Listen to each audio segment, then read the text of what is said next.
Something interesting about David is he had that approach that oftentimes we do, which is we see somebody that's dealing with something and it's, I would never. You see somebody that's in a circumstance that you wouldn't be in, you think, and you're like, well, I would never do that.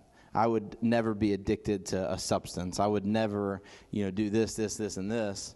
And we really need to be careful and aware that saying I would never is probably the worst thing we could say, because David had that approach. I would never do that. Get that person out of here. I would never. Not only would he was the person he was talking about. So we got to be real careful with that. The other thing I want to say is Samson is one of my favorite things in the entire Bible. I'm absolutely obsessed with it to the point that I can only talk about it like once every couple of years because I get way too bogged down on it, mainly because of the misinformation campaign about Samson and really the misinformation campaign about Delilah. So I want to say a couple quick things on that.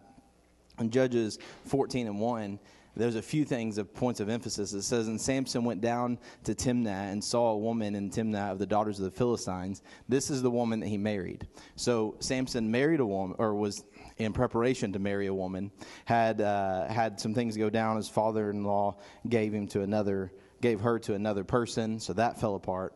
So Samson had woman number one, didn't work out, who was also, a daughter of the Philistines is the next, is that the end of that one? Yeah, daughter of the Philistines. So already, that's one strike. You go to 16, and here's this I would never do situation that happens in 16:1, and it says, then went Samson to Gaza, and he saw there an harlot and went in unto her. This is female number two that we know about in the Bible. We have this woman he was going to marry. We have this harlot that he just went in unto. And, quick time out real quick, the judges that Matt was talking about, this was one of those. So that's great. He judged Israel. So this is a judge of Israel who went and found a woman in the Philistines to marry. Wasn't supposed to do that. That flamed out. And then said, forget it. I'm just going to go find a harlot. Also not a great idea in any era that you live in, but especially when you're the judge of Israel. And it says that, it was told to the Gazites saying, Samson is coming hither. They can pass him. There was these things that happen. And then what happens in verse 4 says, and it came to pass afterward that he loved a woman in the valley of Sorek whose name was Delilah.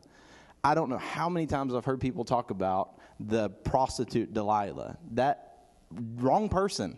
This was the third person that he had found. He went to marry somebody. He went and found a harlot, and then he went and found Delilah. And the next verse says, or that same verse, that he loved a woman in the valley of Sorek. Delilah was somebody that he absolutely loved.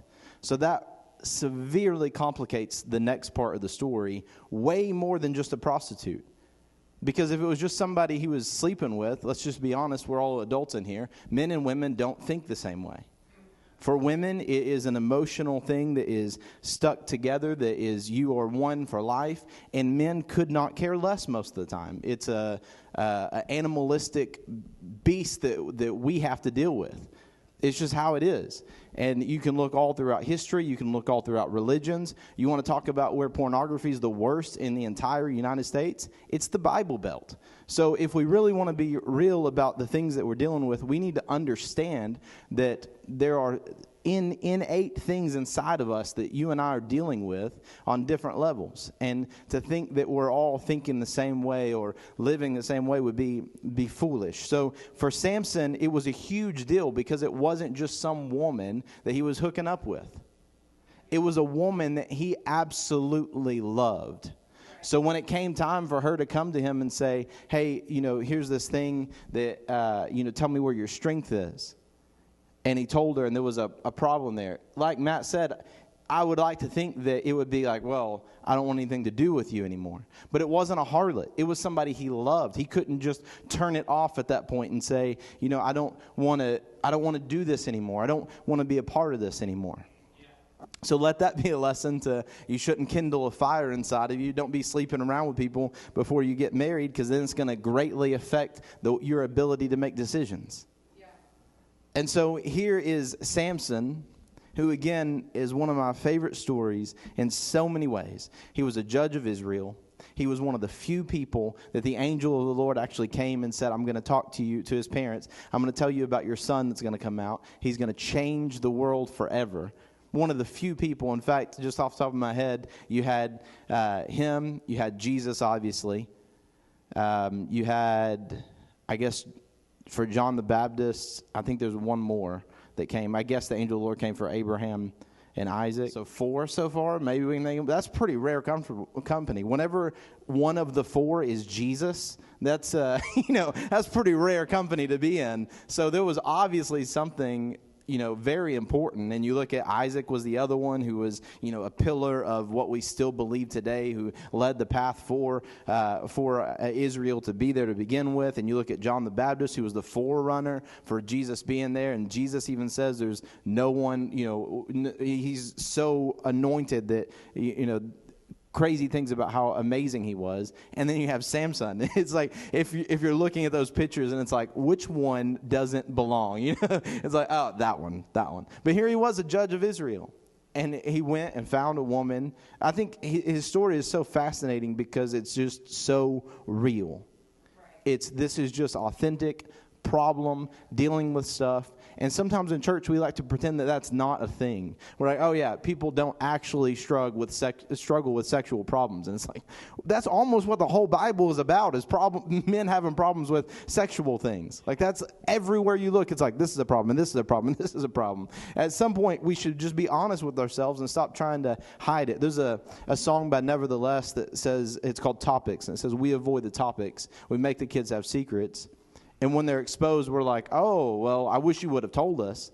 But the truth of the matter is most of my life, the churches I was a part of, it wasn't like, hey, you're struggling with pornography. Come talk to me about it. That wasn't the vibe that was being pushed out amongst the people that I was with. That wasn't the atmosphere that I was surrounded by. It wasn't like, oh, you're struggling with this drug addiction. We should work together to get this figured out. Most of the time, it was you need to get that fixed before you hang out with the other people around us. Yeah. But Samson is such a telling story. Judge of Israel, fell, went and found a woman he shouldn't have been with. Didn't work out. Had another try. Second try. Went and found a harlot that he shouldn't have been with. Third try. He fell in love with Delilah. He was really good at messing up 3 times. So it shouldn't be a surprise to us that when Delilah came, he messed up 1, 2, 3 times. There shouldn't be a surprise by that when you look at Peter in the middle, from dark to the next sun up, denied the Lord 1, 2, 3 times. It shouldn't be a surprise that God just keep giving us these examples of these people that had gone through things. And it wasn't like they just failed once. You look at Judas and he denied the Lord 1 time. That was one whole transaction that happened. And Peter denied the Lord 3 times in like a 12-hour period. So you think about the magnitude of what happens and what Matt was saying about the decisions we make. The thing that I wish that I could have understood years ago, and something that I try to instill in everybody that I talk to, is the past is the past. You can't change it. It doesn't matter if it was 4 years ago or if it was 10 seconds ago. I can't change a mistake I made playing music earlier. I can't change it. It's done. It's over with. It happened. But what we do as humans is we go back and we rewind it in our mind, and it's like, man, if I would have just done this different, if I would have just done that different, then what about the end result? And you look at the baby that David would have had with Bathsheba. What would have happened if Uriah would have went back in there, and then they would have had the child, and now what's his life like? You can't change it. So as much as we would like to rewind and fix things, the best example we have is people like Samson that failed with 3 different women. And on the third one, just consistently failed, even to the point where she uttered the phrase that is the most deadly phrase in a relationship. If you loved me, you would do this. The most deadly phrase in a couple's relationship is that phrase. It's unwarranted. It's unnecessary. That should never be spoken in a couple's relationship. If you loved me, you would do this. That's a red flag, red flag, red flag. It's completely inverted. It's I should do this because I love you. Not you should do this because you love me. Completely inverted. And yet we have Samson fail. to the point of he was at his lowest of lows, lowest place he could ever be in. And the one thing he could think of was, I remember when God gave me strength. I remember when God gave me power. I remember when God restored the things that I thought I had lost. And I'm going to take a victory for the Lord. I know that it's going to take me out and I'm not going to make it through this, but I'm going to bring victory to Israel. And he did. And that should be one of the most precious things that we take away from our life. A failure and failure and failure. And if we're not careful, we'll look in the mirror, just as he said, and be like, well, I did this wrong and I did this wrong. And yeah, we've all done it. We've all made mistakes. But what do I do today that changes my tomorrow? How do I get to a point where I can bring victory to my family? How do I get to a point where I can bring victory to my loved ones? What do I do today to change it? And that's why Samson is one of my favorite things to read about in the Bible. It's always encouraging to me. And every single time, just last Wednesday, Clint said something about it kind of in passing of, can you imagine being his father?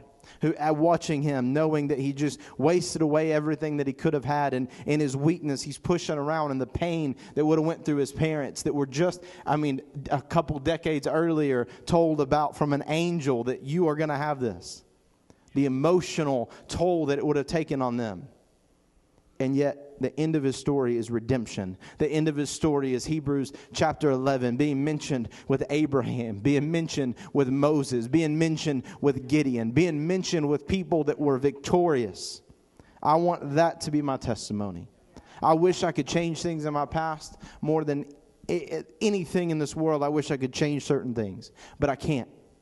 So instead, I got to look and say, today is September 6th. What am I going to do today in my prayer life to make September 7th a better day than September 5th? And that is something that we all should strive for in our life, is not only to realize the decisions we make do have consequences, both positive and negative. The negative decisions have negative consequences. The positive decisions have positive effects to them. That's the whole world is spinning around cause and effect. And we have a choice to make. Man, thank you for speaking, Matt, tonight to us. I get excited talking about Samson. That I can't tell you the amount of days that I spent in my life just thinking, I don't know how I'm ever going to be redeemed. I don't know how I'm ever going to get to victory. And then I get to stand here tonight and speak to a group, a congregation here to tell about the goodness of the Lord, to testify about I could have been like Judas, but instead God saw fit that I got to be like Samson, that I got to be like Peter, that I got to find redemption. That's what we should strive for. Perfection first, but if you don't get perfection, get the redemption. It's the best thing you could ever have. Man, can we...